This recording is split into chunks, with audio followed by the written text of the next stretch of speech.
O abrigo era um porão de tijolos gastos, encostado sob a sombra de um viaduto onde a cidade ia dormir o sono pesado da indiferença. O chão, úmido como um suspiro preso, soltava um cheiro de ferrugem e mofo que insistia em grudar na pele. Havia 2 mantas finas, um colchão desfiado, um fogareiro de lata que tossia chamas azuis quando o álcool pegava. Pelas frestas do portão, o vento esgueirava-se com dedos gelados, remexendo sacolas e latas, fazendo dançar um papel de bala que Júlia guardara por causa do desenho brilhante. Acima, motores e buzinas rugiam como um mar escuro. Abaixo, cada ruído aumentava o frio, porque o frio era sobretudo a lembrança do que faltava. Júlia tossiu. Não foi a tosse curta de quem limpa a garganta, foi funda e insistente, uma martelada que pareceu partir o pequeno peito em painéis frágeis. A cada golpe, o corpo dela se encolhia como se implorasse trégua. Maria, sentada com as pernas cruzadas, acertou o lenço de algodão em torno do pescoço da filha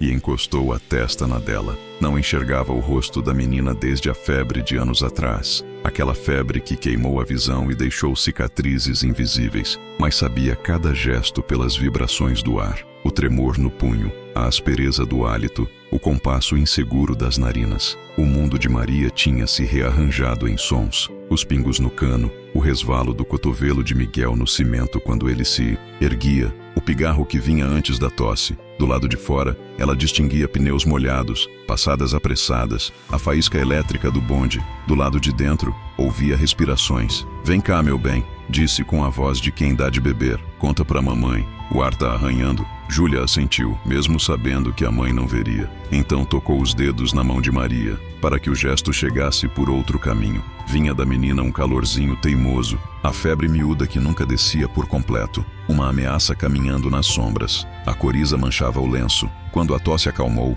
restou um chiado manso, como um passarinho cansado dormindo no peito. Miguel observava as duas no semi-escuro. Tinha 12 anos, mas os olhos pareciam de alguém que já contara muitas contas, e ainda assim, faltara uma última moeda. Desceu o queixo como quem firma um pacto e vestiu o moletom puído. As mãos, ossudas e rápidas, recolheram 3 tampinhas, um parafuso, 2 moedas amassadas. Ensaiou um sorriso. "Vou na caçada", disse tentando fazer graça com a palavra que inventara. "Volto antes do vento virar." Maria inclinou o rosto para a direção da voz. O nome dele saiu do peito como uma oração. "Miguel, eu fico pertinho, prometo", respondeu. "A gente precisa do remédio da Júlia. E pão de verdade, não só biscoito." O silêncio assentou entre eles pesado. Então, do lado de fora, um caminhão mudou de marcha. Maria respirou fundo, o nariz apontado como antena. "Leva o cachecol da sua irmã e canta baixo se o medo apertar." Miguel sorriu por dentro. Desde menor, quando a noite estendia o corpo sobre a casa,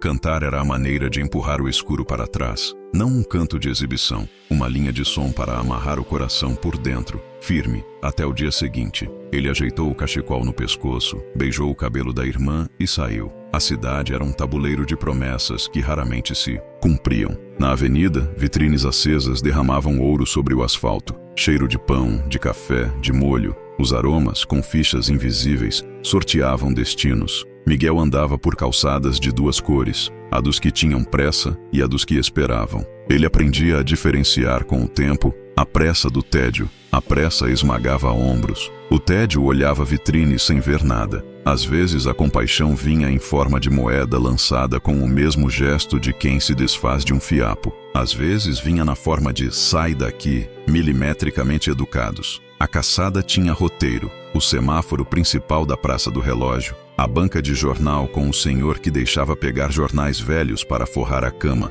o ponto da padaria, onde um balconista jovem guardava cascas de pão, a porta do metrô, onde as moedas, como estrelas cadentes, caíam em trilhas raras. Miguel ficou na esquina do semáforo. O vento picava o nariz. Ele estendeu a mão sem estender o orgulho. Aprendera com Maria que aceitar ajuda não é perder a dignidade, é permitir que ela sobreviva. "Um trocado para comprar remédio para minha irmã", disse a uma senhora, falando devagar para que não parecesse exigência. A mulher apertou a bolsa no peito, mas tirou uma moeda grande. Caiu com um som oco na palma de Miguel. "Deus te ajude, menino." "Ajuda, sim", respondeu ele, e devolveu um sorriso pequeno, leve como um pedido de desculpa. O semáforo mudou. Homens de terno cruzaram em bloco. O perfume limpo. Uma risada alta atravessou a rua. Dentro de um carro preto, 4 adolescentes. cabelo armado de gel, música estourando, o mundo feito de brincadeiras barulhentas. Um deles jogou uma nota enrolada, que caiu na poça e se grudou no asfalto. Miguel catou com delicadeza.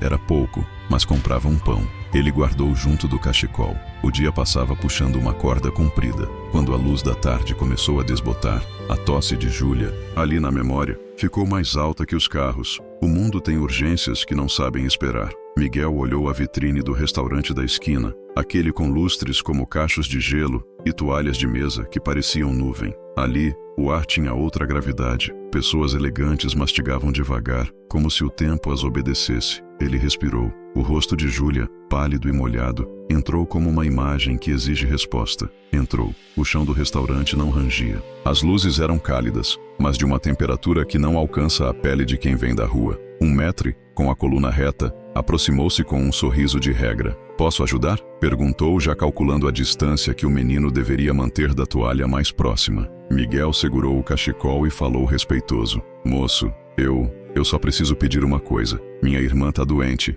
A gente tem um abrigo ali." Apontou o viaduto com o queixo. "E eu junto umas moedas. Preciso de comida de verdade. E do remédio." O maître olhou a mão do menino, viu as moedas, viu as unhas, viu o moletom gasto. Recompôs o sorriso como quem dobra um guardanapo. "Lamento, pequeno. Não é permitido mendicância no salão. Mas posso pedir ao chefe um prato simples, na porta atrás para levar." Um trio de jovens no fundo, cercados de pratos altos e celulares brilhantes, observava com curiosidade distraída. Dentre eles, um garoto de jaqueta cara e relógio reluzente inclinou-se para os amigos. "Olha isso, é cena de filme. Filma aí, Renato", disse a garota ao lado, rindo com olhos de quem queria story. Renato levantou-se, teatral. "Monsieur", disse ao maître, exagerando o sotaque. "Deixe o menino pedir, vai ser bonito. A casa oferece se ele fizer um show." "Show?", repetiu o maître, inseguro. "Isso, ele canta, ou dança, ou faz qualquer coisa.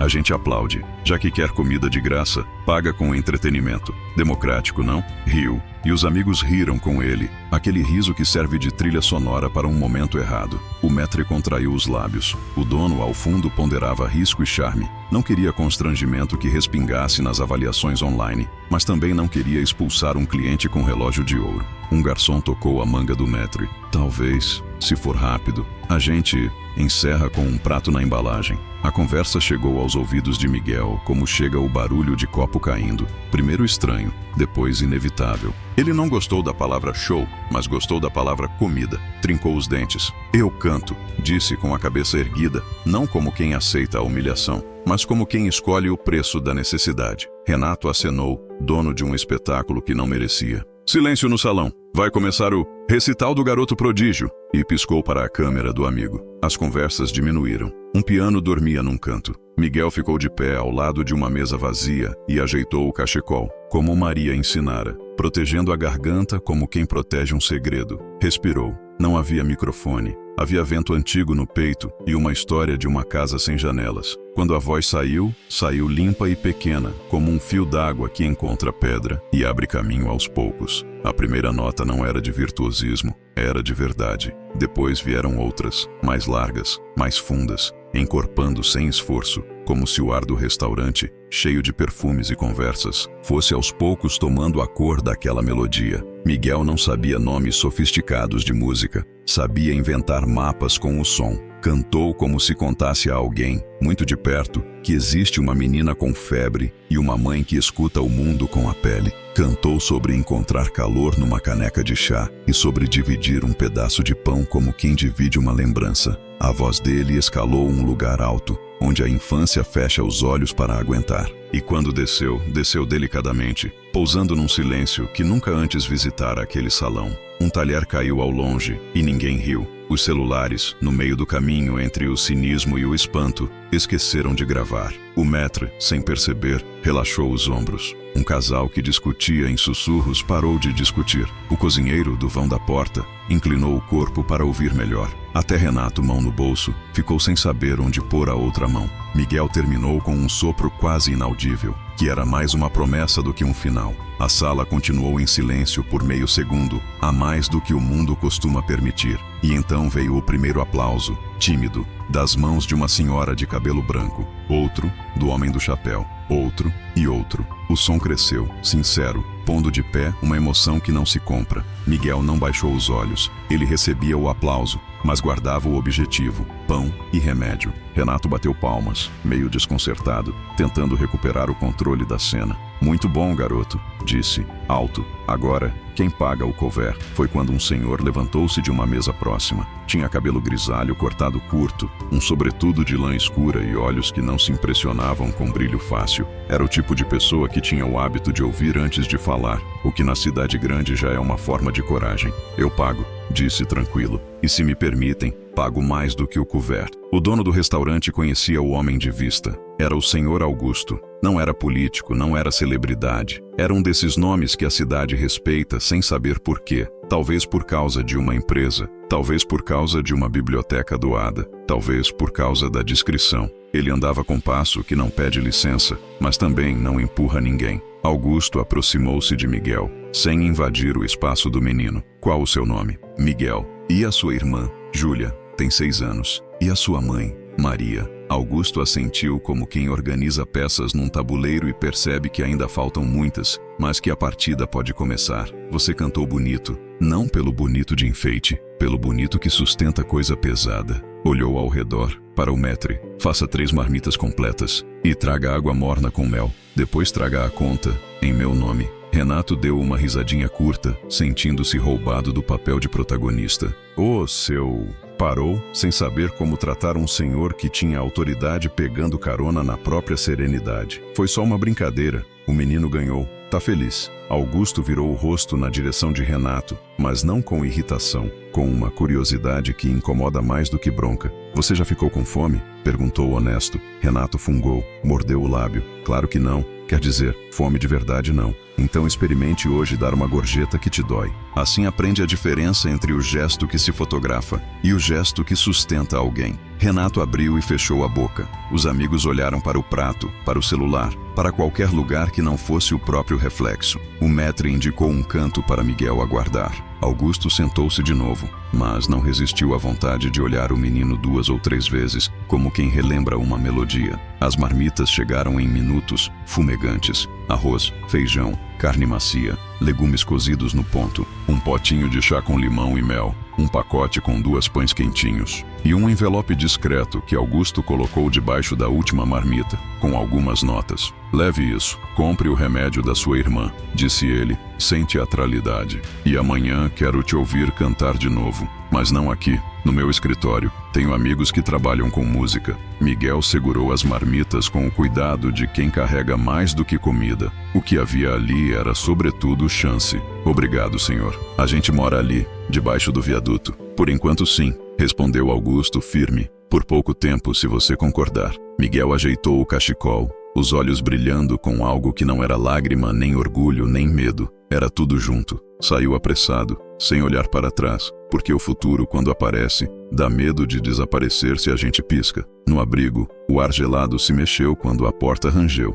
Júlia ergueu a cabeça. Maria se endireitou, o ouvido em alerta. Miguel entrou com o calor das marmitas abrindo estrada no frio. O cheiro da comida parecia conjugar verbos no tempo certo. Chegou festa, disse ele tentando brincar. Miguel, a voz de Maria falhou e ao mesmo tempo ficou mais firme. Que som é esse? Arroz falando com feijão, respondeu ele rindo. E o remédio, mãe? Vou buscar já. Júlia estendeu as mãos inquietas. Miguel abriu a marmita e soprou a colher para esfriar. A menina provou, fechou os olhos um instante, como quem recebe um abraço por dentro. Tá quentinho, murmurou, e a palavra quentinho atravessou o porão como um milagre pequeno. Maria tocou o rosto do filho, a pele dele ainda cortada pelo vento. O que aconteceu? Miguel contou. Contou dos lustres e das toalhas. Contou do maître que tinha um R de seda. Contou do show e do não show. Contou da voz que encontrou altura. Contou do silêncio que veio depois. Quando falou de Renato, a boca de Maria ficou uma linha rígida.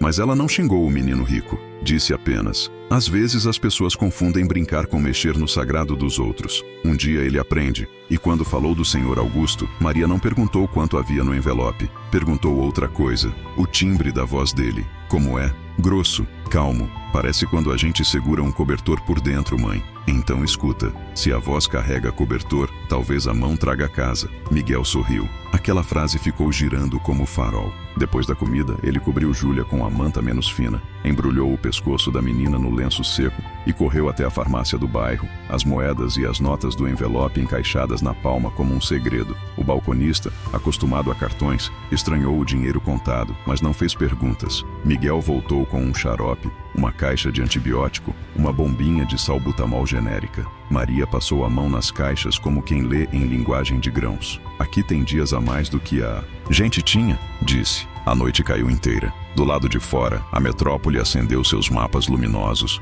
Do lado de dentro, o porão acendeu o cuidado. Júlia tomou o xarope de colher em colher, fazendo careta. A respiração engatou menos, como se a ferrugem nos bronquíolos cedesse um pouco. Maria puxou Miguel para perto, os dedos entre os cabelos dele, reconhecendo a criança que ainda morava no corpo esticado. Amanhã vamos conhecer o senhor da voz de cobertor, confirmou. E havia nisso não uma ordem, mas um acordo de rota. Ele disse que conhece gente da música, explicou Miguel, receoso de parecer grandioso demais. Falou de escritório. Mãe, será que a gente vai com os pés no chão? Cortou Maria, mas sem cortar a esperança, e com o ouvido aberto. E com a dignidade do tamanho certo, nem para inflar, nem para minguar. Miguel recostou-se e, como sempre, deixou escapar uma melodia que só eles conheciam, feita de 2 notas e 3 pausas. A canção dizia: vai passar, sem usar essas palavras. Maria acompanhou batendo de leve os dedos no joelho, como metrônomo de quem não enxerga,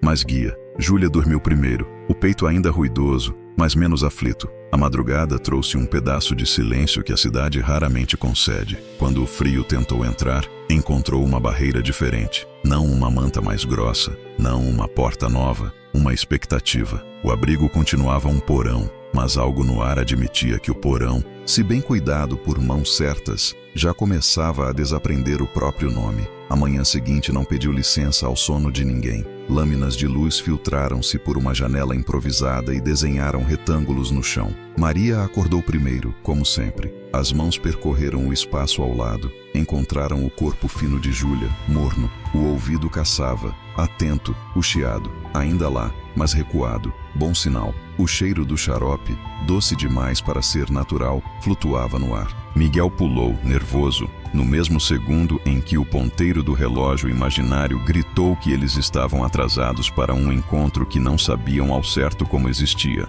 Vestiu a peça menos gasta, lavou o rosto com a água fria do balde e alisou os cabelos com a mão. Maria escolheu o vestido mais liso, um azul que ainda guardava a sombra de uma festa antiga. Passou os dedos nos botões, conferindo um a um. Depois, ajoelhou-se diante de Júlia, ajustou a bombinha no bolso da menina, amarrou os cadarços dela com um nó duplo e disse: vamos encontrar um homem que ouviu um menino cantar, e vamos ouvir o que a vida respondeu. O prédio do senhor Augusto ficava no começo do bairro onde a cidade subia de nível e de preço. A calçada parecia recém-varrida, as portarias tinham cheiro de limão. O porteiro, informado por um telefonema, direcionou-os com gentileza. Desces e segundo andar. O elevador, aquele pequeno avião de metal, subiu com eles em silêncio, refletindo nas paredes espelhadas as mãos que se buscavam. Na recepção, uma moça com voz de biblioteca os recebeu. Sorriu de verdade, não por protocolo. O senhor Augusto já espera vocês. O escritório tinha janelas grandes que davam para um parque onde crianças pequenas corriam como se os joelhos fossem molas.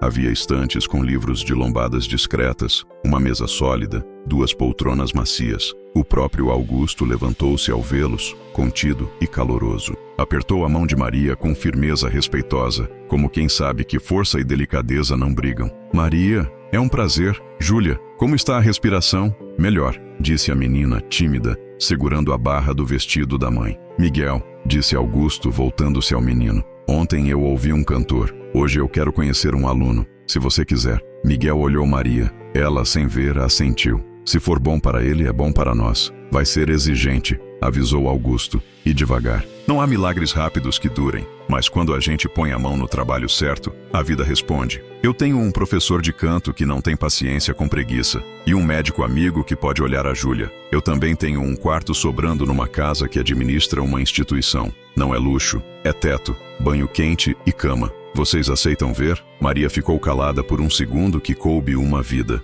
Em seguida, respirou e disse: Eu aprendi a confiar no som, Sr. Augusto. Ontem sua voz trouxe cobertor. Hoje trouxe a porta aberta. A gente atravessa. A instituição ficava num casarão antigo de janelas altas, no limite entre o bairro Nobre e o bairro de sempre. A parede pintada de branco ainda guardava cicatrizes de outras cores, e isso, de algum modo, tornava o lugar honesto. Havia um pátio com um ipê magro, 2 crianças correndo, um cachorro mole. No corredor, um cheiro de sopa. Quartos simples com beliches, lençóis limpos, chuveiros funcionando, uma lavanderia com barulho de máquina. Uma assistente social chamada Leila apresentou as regras. Silêncio depois das 10, cozinha compartilhada, aulas à tarde no anexo, consulta médica às quartas. Enquanto falava, mediu em Maria um tipo de dignidade que, nos anos de trabalho, ela aprendera a identificar, a que recusa e, ao mesmo tempo, aceita com a mesma firmeza. No quarto que lhes deram, havia uma janela por onde o vento entrava sem apagar as velas. Uma cama para Maria e Júlia, outra para Miguel. Um armário com 3 cabides que pareceram soberbos diante da quantidade de roupas. Uma mesa pequena onde cabia um caderno. Miguel passou a mão na madeira, como quem reconhece uma pista de dança. Júlia pulou no colchão, riu, tossiu mais leve, riu de novo. Maria caminhou pelo espaço com o olhar do ouvido, contou passos, mapeou a quina, encontrou a tomada, descobriu o barulho da rua do lado de fora, menos feroz que o do viaduto, e sentou-se na beirada da cama, uma mão no coração, a outra no ar, buscando o teto. É abrigo, disse, a voz falhando só no final. Miguel encostou a cabeça na janela e deixou a cidade entrar em pedaços manejáveis. Pássaros batendo da direita para a esquerda, o freio do ônibus em falsete, vizinhos conversando sobre compras, crianças negociando figurinhas. Sentiu o peito abrir uma fresta. Não era alegria espalhafatosa,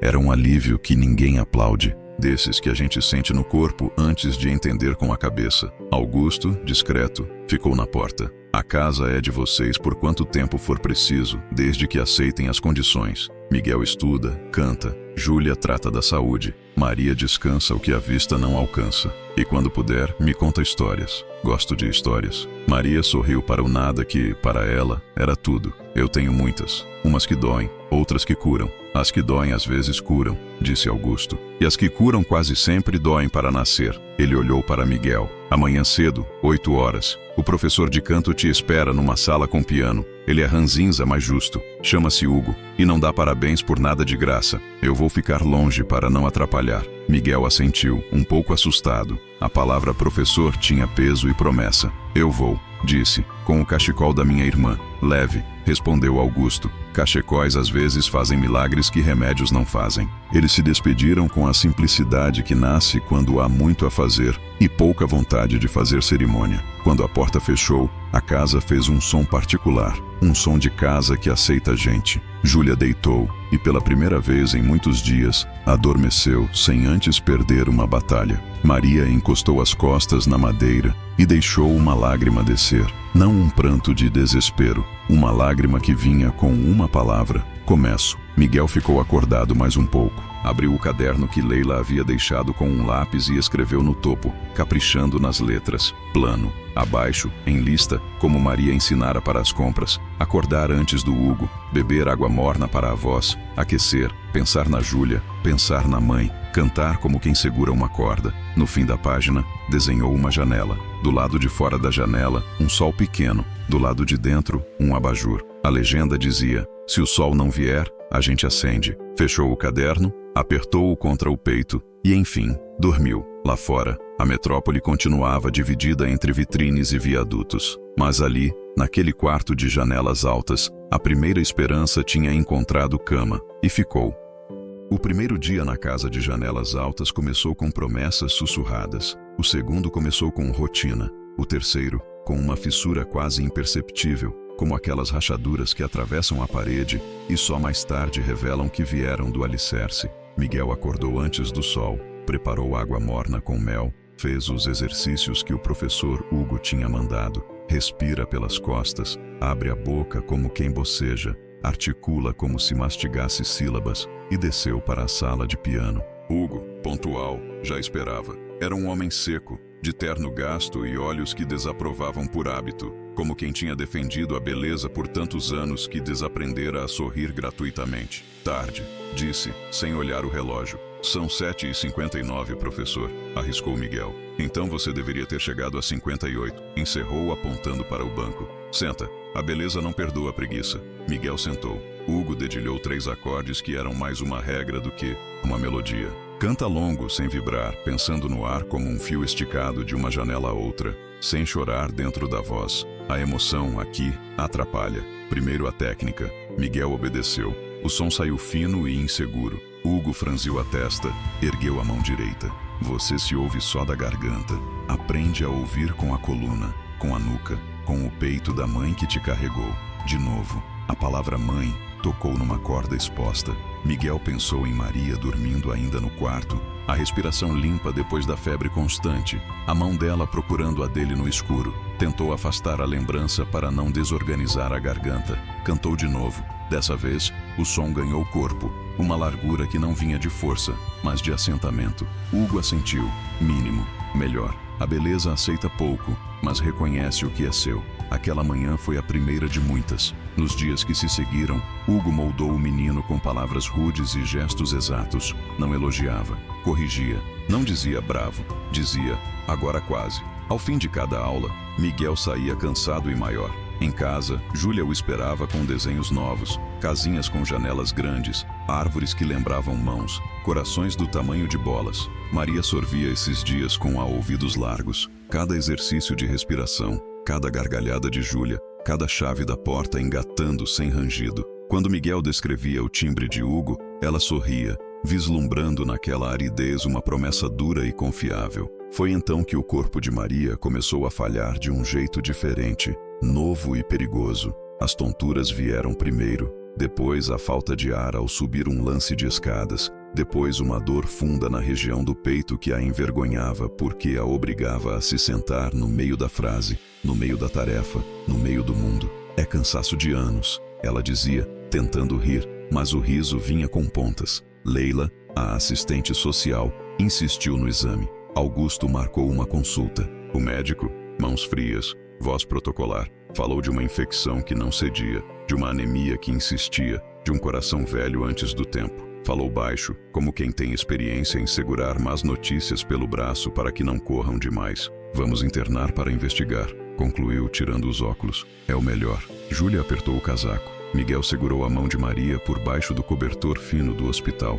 como se pudesse sustentar o corpo dela de dentro para fora. Maria, mesmo fraca, foi ela quem susteve os dois. O hospital é só outro quarto onde a gente passa a noite. Vocês vão me contar como é o barulho daqui. Promete, Miguel? Prometo. Tem um bip insistente, mãe, e passos de borracha, e gente que fala baixo para não espantar a vida. Então é isso que eu vou ouvir, disse, e o sorriso dela veio do fundo do poço. Na manhã seguinte, Hugo esperou por Miguel e recebeu ausência. Na tarde do mesmo dia, Augusto foi ao hospital com livros em braille, flores de cheiro baixo e um silêncio respeitoso. Ficou sentado em uma cadeira dura, ouvindo a respiração de Maria e as notícias pela metade que os médicos sabiam dar. Quando Maria acordou, em um dos intervalos do sono dopado, pediu 2 coisas: que Augusto contasse a história de quando aprendera a respeitar a música. O senhor tem voz de cobertor, mas tem histórias de vento, brincou, e que deixasse Miguel seguir as aulas, por favor, como se nada estivesse errado.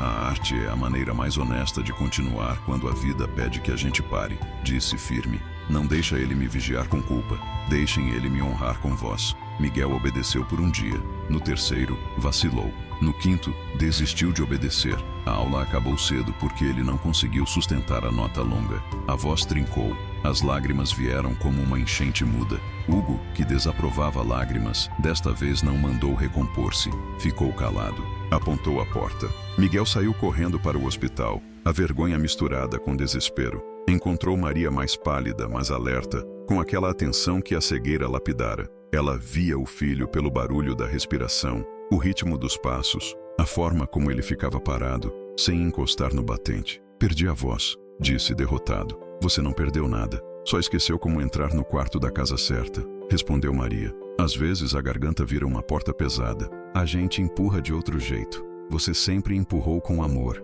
Agora empurra com paciência. Eu não quero cantar se você não estiver lá, confessou, odiando parecer pequeno. Eu vou estar. Quando você canta, eu vejo, disse ela, simples, como quem informa o tempo. Canta aqui. Ele cantou, baixo, com medo, apoiado no zumbido das máquinas. Cantou aquela melodia de 2 notas e 3 pausas que dizia, vai passar, sem dizer. O monitor manteve o mesmo compasso. A respiração dela buscou o ritmo e encontrou. Maria adormeceu, leve. Miguel ficou com a testa encostada na grade, prometendo no escuro que seria mais forte. No corredor, Augusto ouviu sem invadir. Voltou para casa mais decidido e mais triste. Os dias seguintes viraram um calendário de esperas. Espera do exame, espera do antibiótico, espera de um sinal. Certa noite, a cidade caiu com chuva. O telhado do casarão roncou. O ipê magro chorou folhas. A rua virou vidro escuro. O telefone tocou pouco depois da meia-noite. A voz do hospital veio com um discurso que já havia dito a outros, e diria a muitos, mas que sempre chegava como coisa inédita. A senhora Maria teve uma piora súbita. A infecção se espalhou. Fizemos tudo o que era possível. O resto Miguel não ouviu em frases. Ouviu em ruídos. Ouviu Júlia acordando com um salto, perguntando, cadê a mamãe? Ouviu Augusto vestir o sobretudo. Ouviu a própria respiração virar um trem desgovernado. No hospital, Maria estava pequena na cama grande, a pele transparente, o cabelo preso com elástico barato. Miguel pegou a mão dela e pela última vez, ela respondeu. Apertou 2 vezes, a senha inventada no porão, a senha de tudo. O mundo é som, meu filho, disse, no último fôlego lúcido. E você conhece as notas que curam. Cuida da sua irmã com as mãos. E cuida de você com a voz. Eu vou te ouvir. Foi-se, não com barulho. Foi-se como é o jeito dos que costumam ficar para os outros. Em silêncio que sobra. Em espaço aberto que dá medo de atravessar. Júlia berrava o nome, mãe, como se a palavra pudesse trazer de volta o corpo. Leila chegou, pequena e útil. Abraçou Júlia, falou do necessário. Augusto amparou Miguel pela nuca. Hugo, que não gostava de rituais, apareceu no velório discreto e ficou no fundo, como quem vigia o portão da beleza para que a morte não entre pela porta errada. O enterro foi humilde, num cemitério que cheirava a terra molhada e cravos baratos. Miguel não chorou alto, chorou por dentro, em algum lugar depois da garganta, antes do estômago, num ponto onde a voz mora. Deu a Júlia um brinquedo de pano, improvisado numa meia com 2 botões. Abaixou-se, tocou o chão.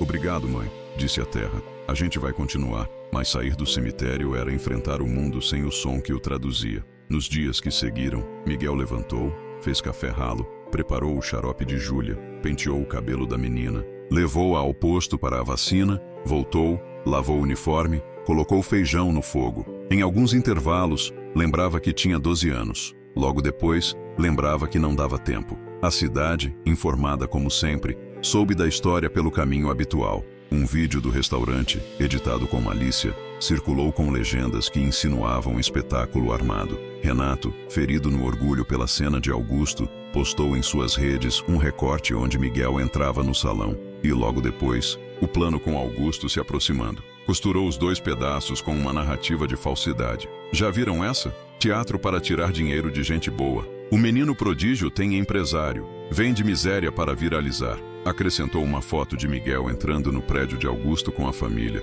com a legenda, luxo com dinheiro alheio. Os comentários vieram com a violência de costume.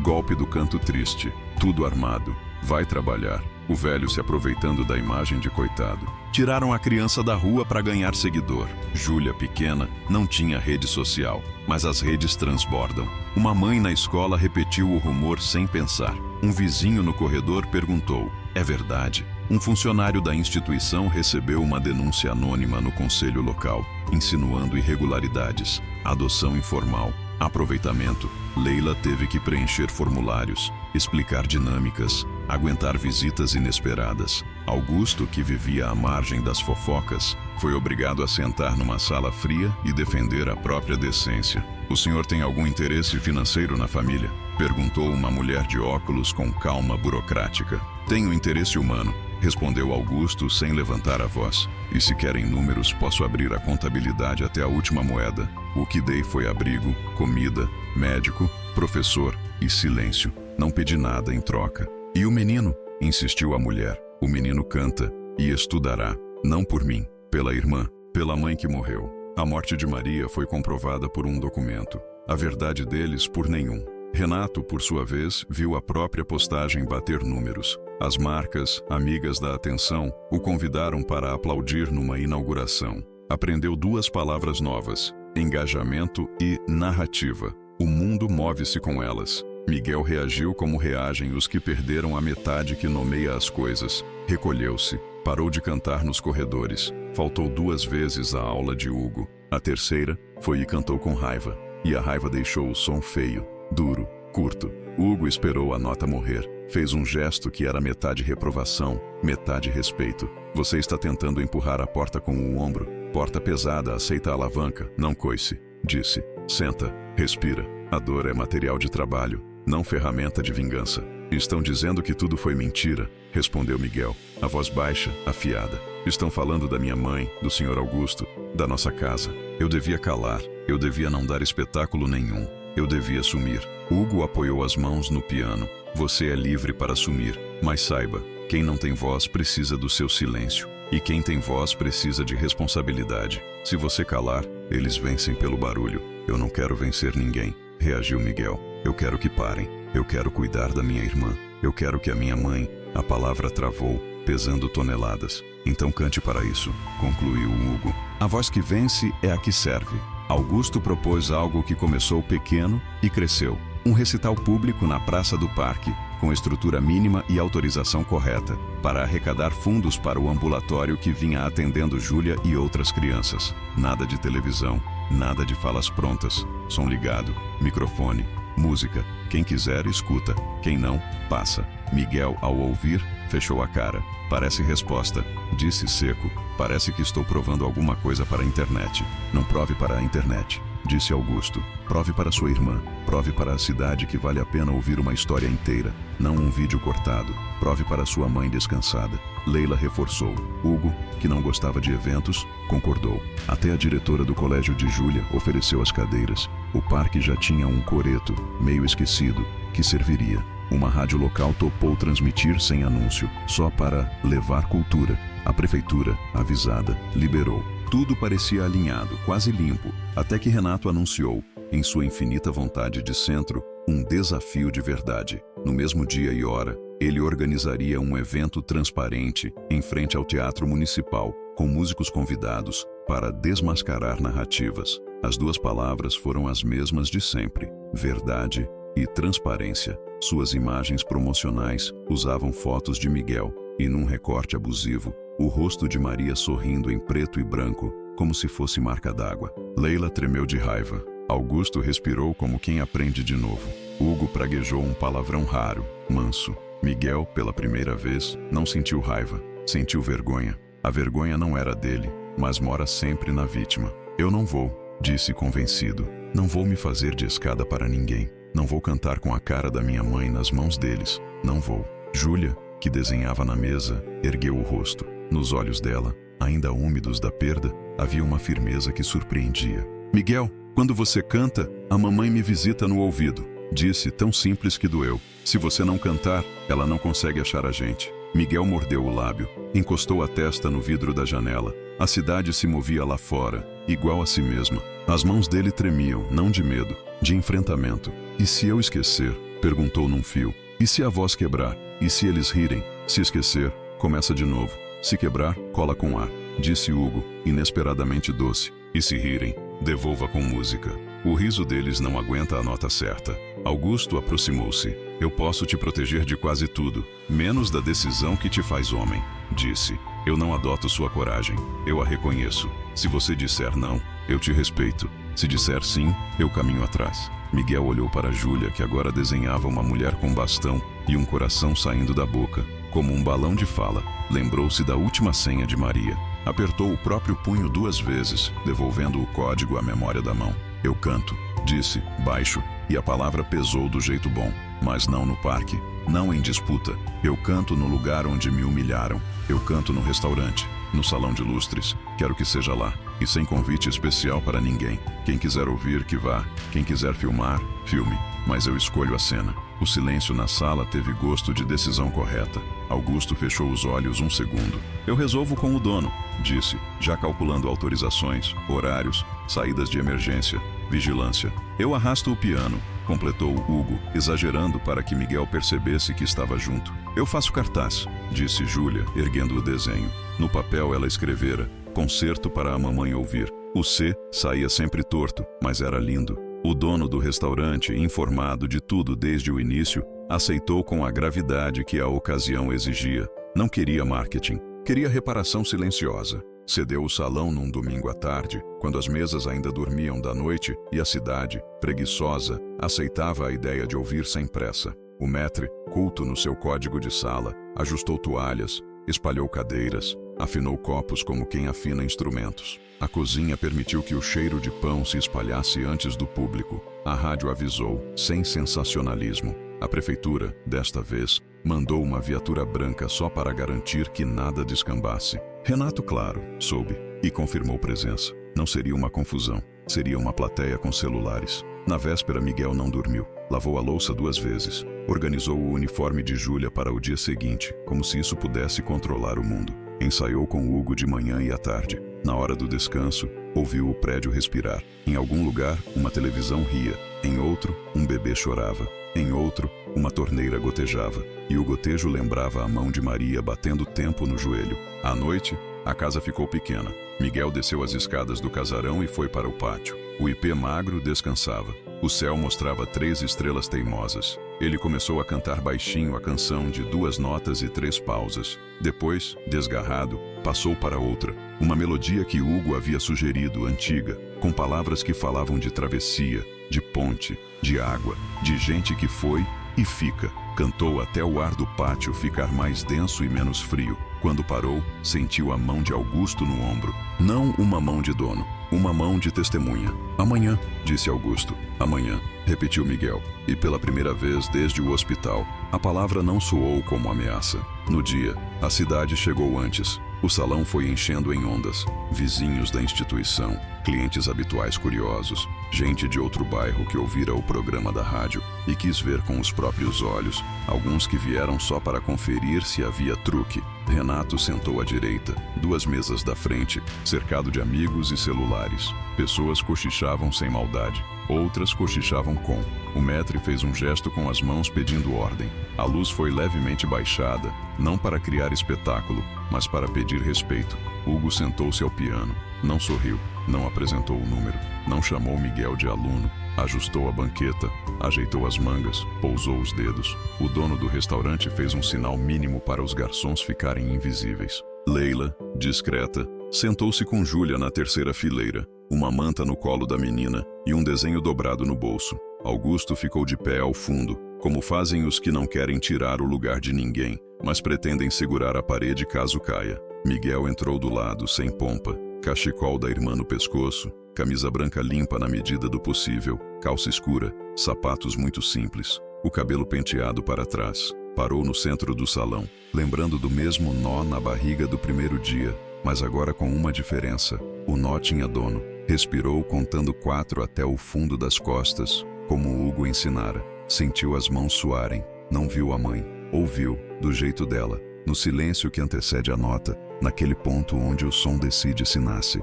Renato destravou a câmera. Um casal ajeitou a criança no colo. Alguém espirrou. O maître fechou os olhos, por um segundo, como quem reza. Hugo atacou a primeira nota. O som foi redondo e limpo, uma pedra caindo suave em água parada. Miguel abriu a boca e cantou. O primeiro verso era a travessia, o segundo, a ponte. O terceiro, o nome que não podia ser dito em voz alta sem que tudo desabasse. Mãe, não chorou na palavra, como Hugo ensinara, não chorou na voz. Chorou por dentro, onde a música busca a sua altura verdadeira. As notas subiram com uma coragem que vinha de muitos lugares, do porão úmido, da marmita quente, da senha de 2 apertadas, do bip do hospital, do desenho de Júlia, Do silêncio respeitoso de Augusto, da aspereza carinhosa de Hugo, da raiva que ele recusara alimentar. As notas subiram e pousaram uma por uma, como pássaros que se apoiam em fios de luz. Quando a melodia se abriu na parte central, alguém no fundo segurou o choro com a mão.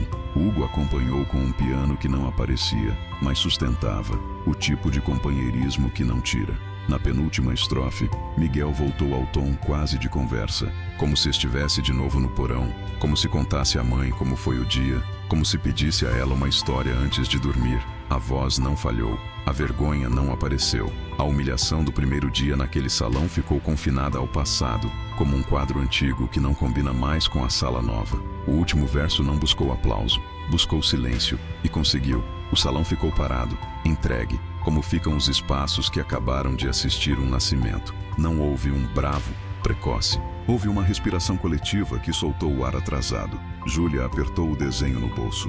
Leila olhou para o teto, vencida. O maître enxugou uma lágrima nervosa que insistia em dessacralizar o protocolo. Augusto recostou no batente, como quem solta um peso. Hugo, pasmo apesar da experiência, permitiu-se um gesto mínimo, quase invisível. Levou a mão ao peito e bateu 2 vezes. A senha de Maria devolvida ao mundo. Renato, que não tem vocação para silêncio, ficou sem script. Segurava o celular apontado, mas a mão, traiçoeira, tremeu. A câmera captou um pedaço do próprio rosto, e nele, pela primeira vez, havia confusão. Ele quis dizer algo espirituoso. Não conseguiu. As palavras ficaram presas no lugar onde nascem os truques. O aplauso veio, devagar, sincero, crescendo de uma ponta a outra, ocupando os cantos. Não foi aplauso de final de número, foi aclamação, agradecimento, pedido de desculpas, reconhecimento, tudo misturado. Miguel inclinou-se, 2 vezes, como aprendera vendo vídeos de cantores antigos que Augusto gostava. Não sorriu. Precisava continuar sóbrio. Pretendia dizer alguma coisa simples. Obrigado. É para a minha mãe. Cuidem das suas mães. Mas a voz pós-canto é terra delicada. Hugo, atento, tocou 3 notas que encerravam com dignidade. O salão levantou todo, e foi nesse exato momento, enquanto o aplauso amadurecia, que a ameaça se reorganizou. Uma equipe não oficial, amando de ninguém, mas sempre amando de todos, tentou empurrar um microfone na direção do rosto de Miguel. Como se sente sendo desmascarado? E a adoção ilegal? O Sr. Augusto é seu empresário? O tumulto se armou com a facilidade com que se armam os tumultos, que só precisam de gravadores e dedos apontados. Renato, lúcido do jogo, não precisava mais falar. Outros falavam por ele. Miguel recuou um passo. Viu o rosto de Júlia na 3ª fila, as mãos dela pedindo calma. Viu o maître erguendo as palmas, pedindo ordem. Viu Augusto avançando, discreto, formando com o corpo um escudo que não parecia escudo. Viu Hugo, imóvel, mas pronto, e decidiu que não fugiria do segundo ato. Eu aceito o desafio, disse alto o suficiente para chegar a quem precisasse ouvir, baixo o suficiente para não debochar do silêncio construído. Não o desafio da internet, o desafio de cantar onde dói. Eu canto no Teatro Municipal no domingo, às 5, com portas abertas, sem ouro, sem espetáculo. Eu canto uma canção inteira, sem cortes. Eu canto pela minha mãe, pela minha irmã e por quem quiser ouvir. Eu canto para provar que a vergonha não mora em mim. E depois eu volto para casa. O salão ficou suspenso num sim coletivo. Alguém aplaudiu, alguém gravou, alguém chorou sem entender por quê. Renato sorriu apertado, já calculando como ocupar a frente do teatro. Hugo fechou o piano com um gesto curto, sinal de que estava aceito o trabalho de verdade que viria. Augusto, orgulhoso sem orgulho, baixou os olhos para esconder a água que os homens de sua idade aprenderam a negar. Júlia tirou do bolso o desenho amassado e ergueu como se fosse bandeira. A cidade respirou. O domingo ganhou contorno. O boato tinha encontrado resposta na única língua que o boato não domina, a língua da beleza. E assim, com o corpo cansado e o espírito em marcha, Miguel selou sua entrada no corredor estreito que leva ao clímax. Não havia mais como voltar para o porão original, porque uma casa nova, feita de som, se erguera dentro dele. O luto continuava, pesado e necessário. A vergonha continuava rondando, pedindo explicações que não merecia. Mas a decisão estava tomada, e as decisões, quando verdadeiras, preparam o caminho mesmo quando os pés tremem. O domingo do teatro amanheceu sem preguiça. A claridade parecia ter pressa, como se também tivesse sido convocada. No casarão, ninguém falou alto. Júlia acordou cedo, penteou o cabelo sozinha, escolheu a fita azul e recortou um pedaço de cartolina para escrever, com letras trêmulas, para a mamãe ouvir. Leila passou para buscá-los com 2 garrafas de água e um pacote de pastilhas de mel. Augusto já estava no teatro, resolvendo entradas, cadeiras, o lugar do piano, o acesso da rádio. Hugo chegou às 8, 2 horas antes de todo mundo, para deixar o ar reto. Como dizia, abriu o piano de cauda com o respeito de quem abre um relicário e deixou as primeiras notas caminharem pelo vazio. O municipal, em silêncio, parecia uma respiração contida. Cortina vermelha fechada, lâmpadas frias ainda acesas, pequenas poeiras dançando no feixe de luz. Em cima do palco, o risco branco de fita que demarcava o centro. Hugo parou nessa linha e, sozinho, testou escalas, modulou dinâmicas, insistiu nas oitavas baixas para sentir o chão.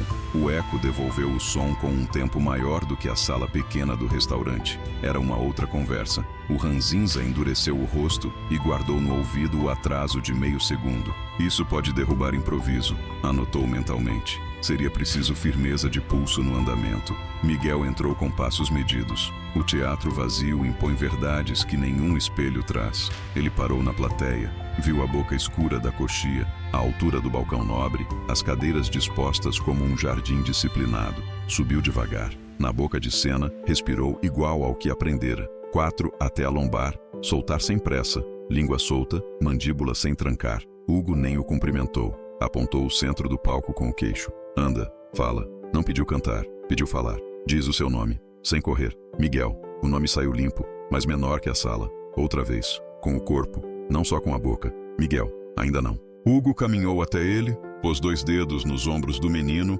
abaixou 1/2 centímetro, alinhou o externo como quem enquadra um quadro torto. Agora, Miguel. A palavra tomou forma e peso. A acústica entregou o retorno com atraso dócil. Hugo ergueu a mão, quase um elogio. Aquecimento. E começou o ritual. Sirenes suaves, vibração de lábios, consoantes percussivas, escalas em tercinas, arpejos com vogais abertas e fechadas, passagens de registro sem solavanco. Quando percebeu que a ansiedade queria acelerar, interrompeu seco. Anda devagar para chegar rápido. Miguel obedecia sem discutir. Entre um exercício e outro, os 2 visitaram a pauta do dia. Hugo quebrava cada trecho em blocos técnicos, quase matemáticos. Primeira canção, frase longa. Atenção na consoante que morde no fim, sem drama. O texto é a dor. A música é a forma. Você é o canal. Segunda, o grave é chão. Não ceda ao vício de engolir palavra quando desce. Terceira, aqui você tem vontade de provar nota.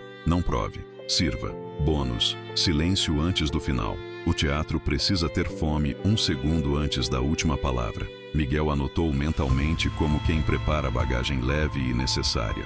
Hugo apagou as luzes do palco, acendeu um refletor único no centro e pediu uma última prova. Canta um pedacinho da ponte, com intenção, sem choro. Miguel cantou baixo. O som chegou onde devia.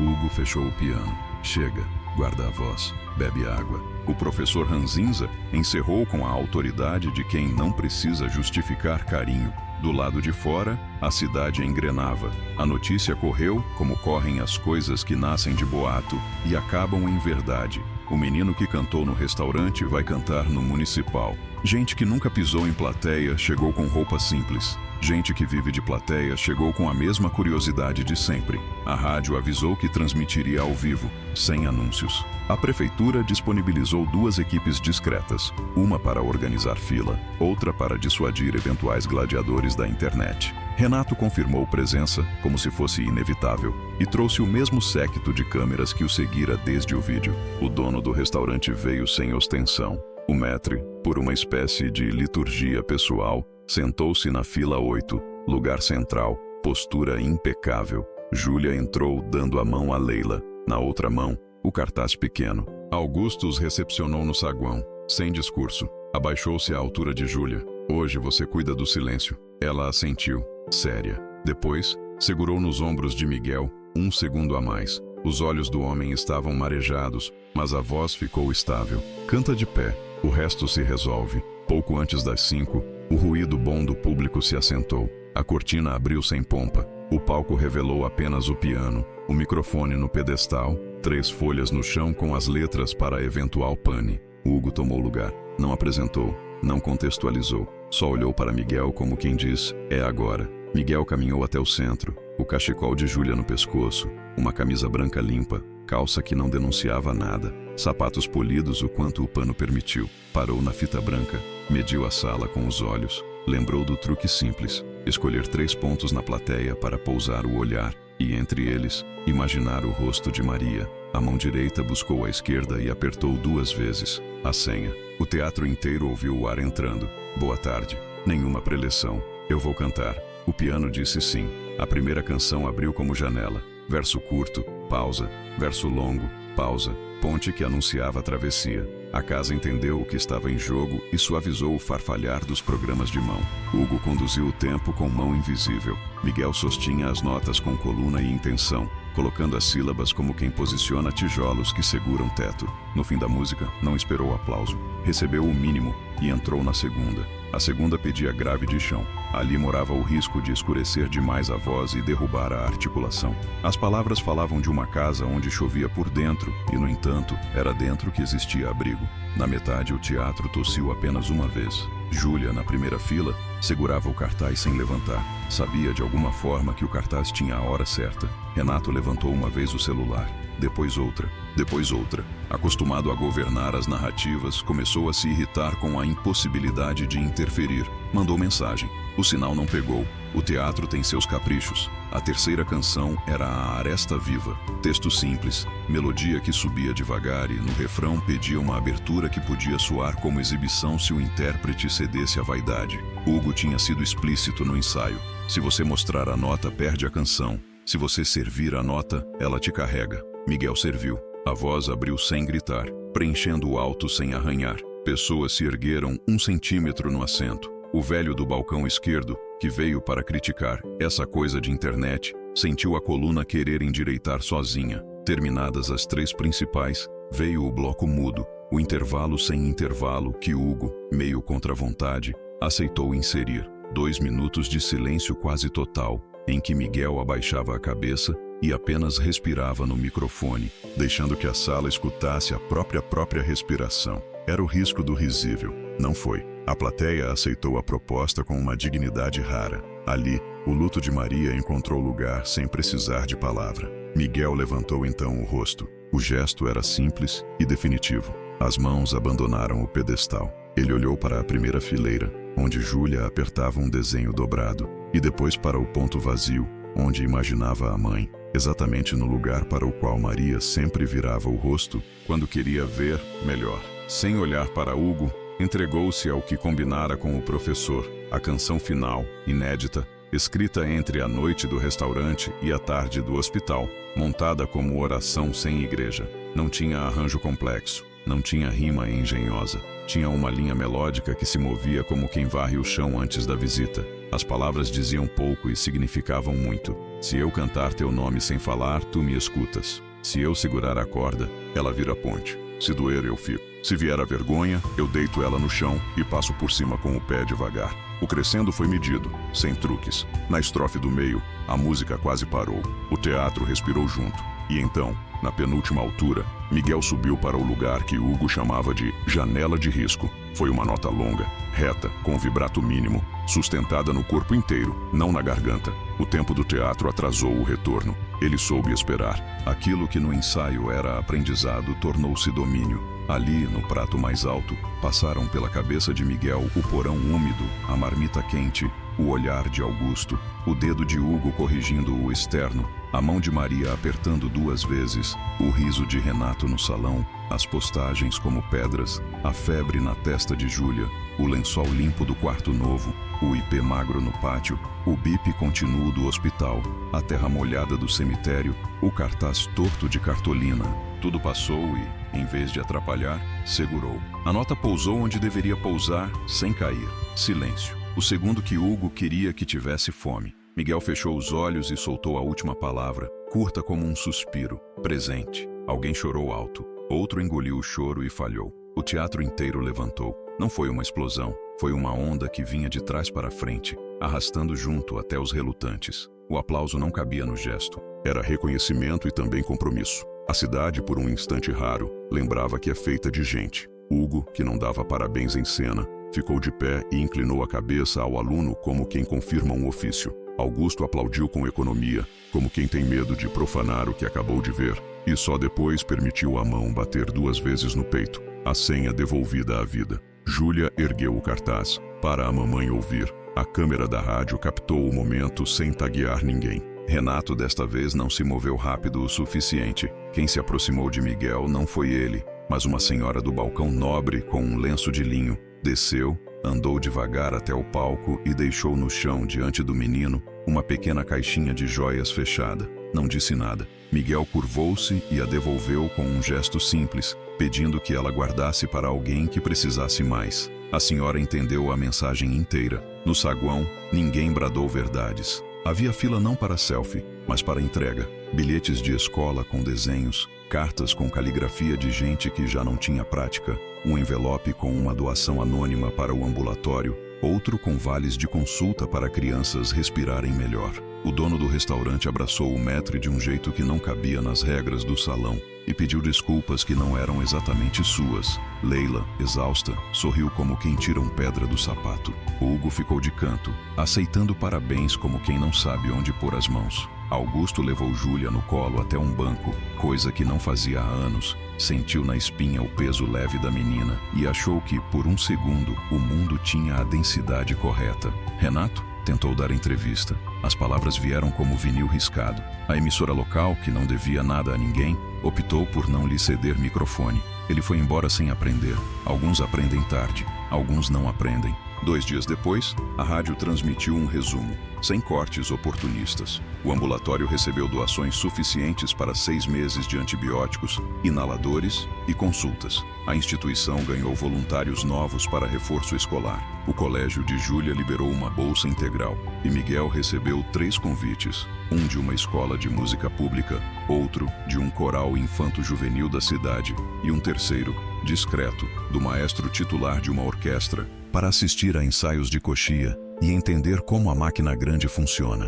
Hugo leu todos, sorriu por dentro e alto só disse, trabalho, e apontou para a pauta de exercícios da semana. A vida, como sempre, não virou milagre. As contas continuaram precisando ser fechadas. O luto não tirou férias. Em alguns amanheceres, a cama de Maria parecia ter cavado um buraco no chão do quarto. Júlia, às vezes, acordava chamando mãe e só se acalmava quando Miguel cantava baixo. Sentado no pé da cama, a canção de 2 notas e 3 pausas. Augusto, que não tinha o costume de ficar doente, 1 ano depois precisou encarar uma cirurgia que não combinava com sua agenda de discretos cuidados. Recuperou-se devagar. O corpo impôs limites a quem só conhecia compromissos. Aprendeu a delegar. Alguns anos mais tarde, quando Júlia já lia em voz alta e Miguel já sabia aquecer a própria voz sem precisar de bronca, Augusto adormeceu numa tarde de outono e não acordou. Não partiu sozinho. Havia cartas na mesa, fotos na estante,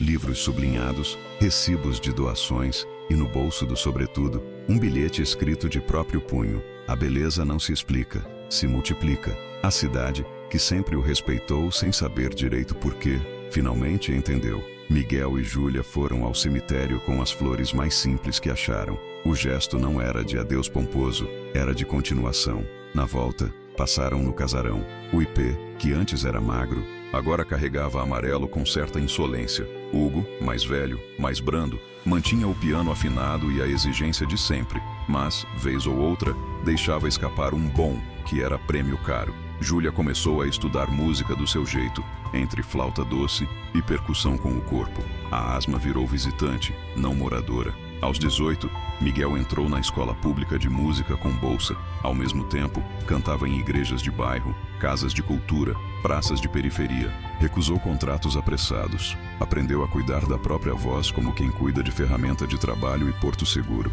Fevereiro de um ano qualquer, cantou no mesmo municipal, agora em um concerto oficial, com o nome no programa, pequeno, mas legível. Naquela noite, antes de entrar, abriu uma gaveta da coxia que ninguém usa e deixou dentro 2 objetos. O cachecol puído de Júlia, guardado como relíquia, e o bilhete de Augusto. A beleza não se explica, se multiplica. E fechou a gaveta devagar, como quem empareda um segredo bom para ele vazar aos poucos. No fim desse concerto, a diretora do ambulatório subiu no palco e, sem discurso, Entregou a Miguel um envelope com fotografias, crianças com inaladores, mães com receitas sobrando, meninos com cartazes tortos. As legendas escritas a lápis diziam coisas como: agora eu durmo, meu peito abriu, obrigada por cantar pra gente. Miguel guardou o envelope na pasta das partituras, no lugar das peças difíceis, como quem entende o peso específico de cada papel. Os boatos continuaram existindo em outros casos, com outras vítimas,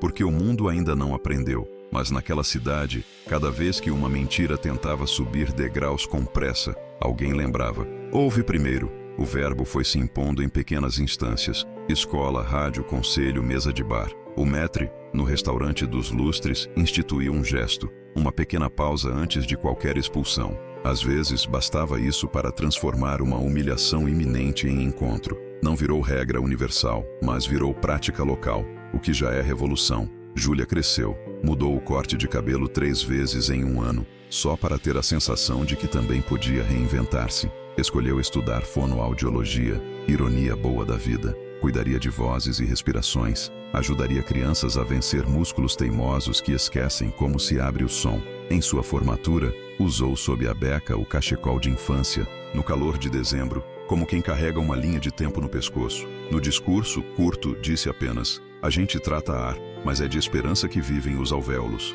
Miguel, já homem, continuou cantando nos lugares que pediam, e não exatamente nos que pagavam mais. Aprendeu a recusar convites que vinham com contrato mais gordo que a ética. A voz, mais madura, carregava a mesma linha reta do dia do municipal. Pouca firula, muito centro. Criou um projeto num sábado por mês no próprio teatro, sem cortina, sem cenário, chamado Sarau Presente. Qualquer pessoa podia chegar, sentar, ouvir, falar. A regra era só uma: ninguém falava antes de ouvir por inteiro. Hugo ainda ocupava a primeira fila com o senho franzido, como se vigiasse a porta para manter a casa em ordem. Às vezes cochilava, velho que é, e roncava baixinho na parte repetida de uma canção.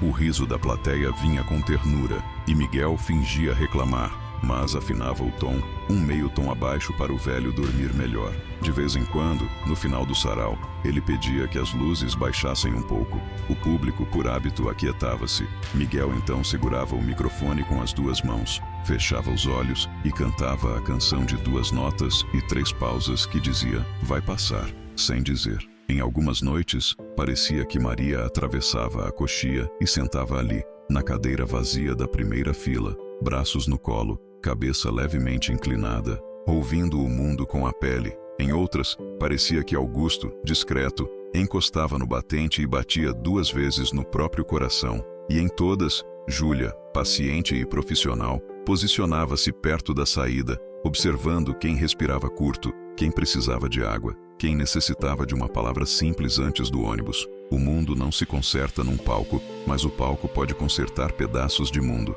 No aniversário de 10 anos do concerto do Municipal, Miguel voltou ao restaurante dos Lustres, não para cantar, mas para jantar com a irmã e com Hugo. O dono fechou uma ala para o trio. O maître fingiu impaciência. Júlia fez piada de menu caro. Entre uma garfada e outra, o ranzinza levantou o copo de água. Você ficou bom, disse como quem entrega medalha depois da corrida. Bom de ofício e de homem. Foi muito trabalho. Miguel respondeu sem falsa modéstia. A beleza não perdoa a preguiça, retrucou Hugo, repetindo a máxima de sempre, agora com brandura. E a dignidade não tolera espetáculo, completou Júlia, mirando o irmão, firme e divertida. No fim, antes de ir embora, Miguel pediu, como pedido particular, para atravessar o salão vazio, já tarde, toalhas recolhidas, luzes meio apagadas. Parou exatamente onde parara no primeiro dia, quando um garoto rico encenara uma humilhação, e o mundo tinha respondido coisa diferente. Fechou os olhos e disse,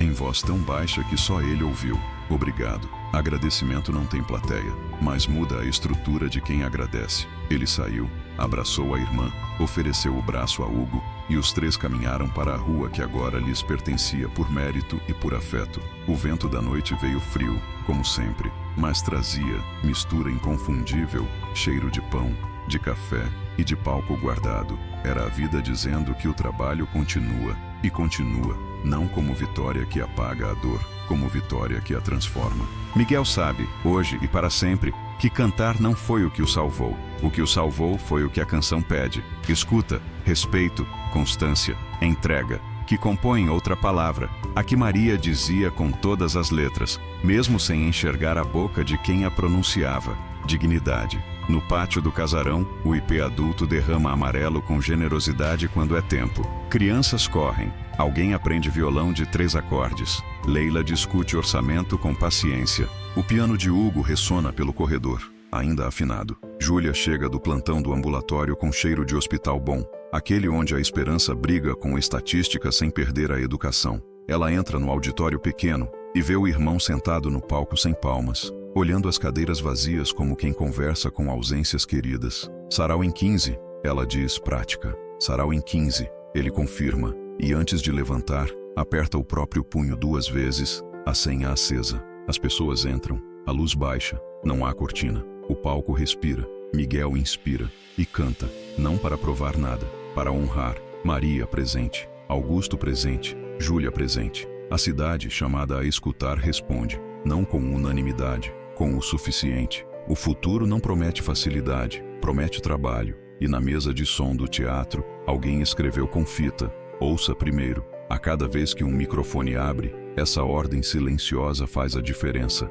O resto é voz sustentada na coluna e no propósito. A beleza, multiplicada, segue fazendo seu trabalho de formiga. Onde houver um porão, que haja uma canção. Onde houver um restaurante disposto a repetir uma cena, que haja correção. Onde houver um teatro, que haja 1 minuto de silêncio com fome. E onde houver uma criança tossindo, que haja remédio, cobertor e gente que não desvia o olhar. Miguel, no último acorde, não busca a nota mais alta, busca a certa, segura, solta. E, antes dos aplausos, consegue de novo o que aprendeu a pedir: 1 segundo de silêncio que cabe o mundo inteiro. Nele, Maria e Augusto cabem. Nele, Júlia sorri. Nele, a cidade respira. Nele, a vitória deixa de ser só de um e passa a ser de muitos. Fim.